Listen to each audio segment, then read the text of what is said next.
Algunas personas sienten que su oración no está siendo realmente escuchada por Dios o no está siendo efectiva. Tienen dudas de que realmente están pudiendo orar de una manera que, digámoslo así, produce resultados o produce una respuesta de parte del Señor. Y creo que la razón principal es porque su oración está demasiado concentrado en sus necesidades.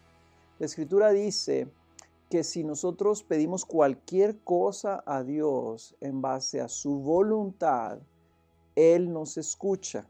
Y si nos escucha, entonces dice la palabra, sabemos que si nos escucha, entonces sabemos que tenemos las peticiones que le hayamos hecho.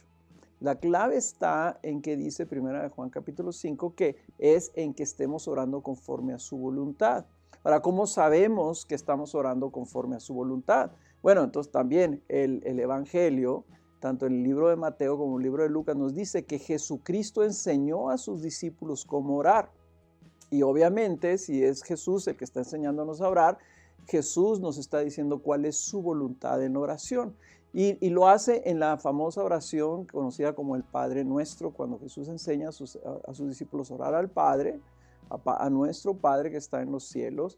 Pero ahí establece Jesucristo cómo debemos orar. Y lo que nos está diciendo al hablar de santificar el nombre del Padre, al hablar de buscar que venga su reino, al hablar de confesar nuestros pecados delante de Dios, pedir su protección y pedir su provisión, lo que estamos viendo es que Jesús está más que nada ayudándonos a que encontremos la postura y la actitud correcta en nuestra oración. Y es una postura en donde nosotros venimos a orar en una actitud de reverencia, en una actitud de temor de Dios, en una actitud de sumisión, en una actitud de dependencia total de Dios para su protección y su provisión. Y esa postura que estamos teniendo, esa actitud que estamos teniendo en la oración debe estar siempre en cuando nosotros oramos. Y yo encuentro que muchas personas lo que están tratando de hacer, en lugar de buscar el reino de Dios, en lugar de estar buscando la gloria de Dios, están yendo a Dios a pedir para que de alguna manera se haga su voluntad. De alguna manera tratando de convencer que Dios les dé lo que ellos necesitan. Y tristemente muchas veces vamos a orar cuando sentimos que nosotros no podemos hacer las cosas.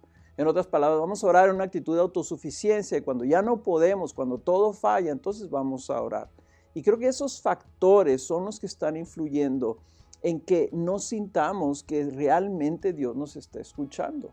Y yo creo que la clave está en orar conforme a su voluntad. Cuando Cristo dice que la primera petición que nosotros debemos hacer es santificar el nombre del Señor, que nos coloque en una postura de reverencia y de temor de Dios. Y la segunda es que pidiéramos que viniera su reino, haciéndose su voluntad en la tierra como en los cielos. Y ahí creo que si tú pudieras transformar tus oraciones para que lo que tú estés pidiendo, aunque fuera algo que fuera para tu necesidad, estuvieras enfocado en buscar el reino de Dios que se estableciera en tu vida, a tu alrededor, en tu ciudad, en tu país, etc. En otras palabras, Dios está en el negocio de establecer su reino en la tierra. Cristo ha venido como un rey y está estableciendo su reino. ¿Qué tiene que ver tu oración con eso? Si Él eso es lo que está haciendo, si nosotros alineamos nuestra oración para que se lleve a cabo esa obra de extender el reino de Dios sobre la tierra, entonces nosotros vamos a estar buscando hacer la voluntad de Dios.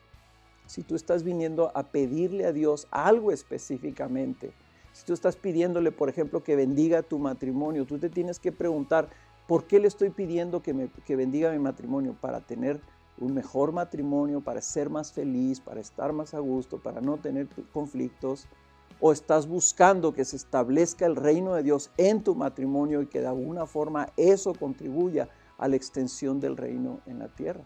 Si tú estás pidiendo por tus hijos, quieres que se porten bien, que sean buenos niños, etcétera, o estás queriendo que el reino de Dios venga a sus vidas y que ellos de alguna manera sean transformados en discípulos de Dios, en discípulos de Jesucristo y que contribuyan a trabajar para la extensión de su reino. Si tú oras por tu gobierno, si tú oras por tu iglesia, si tú oras por tu familia, si tú oras por tu trabajo, ¿qué estás pidiéndole a Dios? Si tú tomas esto en cuenta y te pones y meditas antes de orar y te colocas en una postura de sumisión, de reverencia, de buscar la voluntad de Dios y no la tuya, yo creo que tu oración va a empezar a tener resultados porque Dios la va a escuchar, el Padre la va a escuchar y si sabemos que te escucha, sabemos también que tendrás las peticiones que tú le hayas hecho.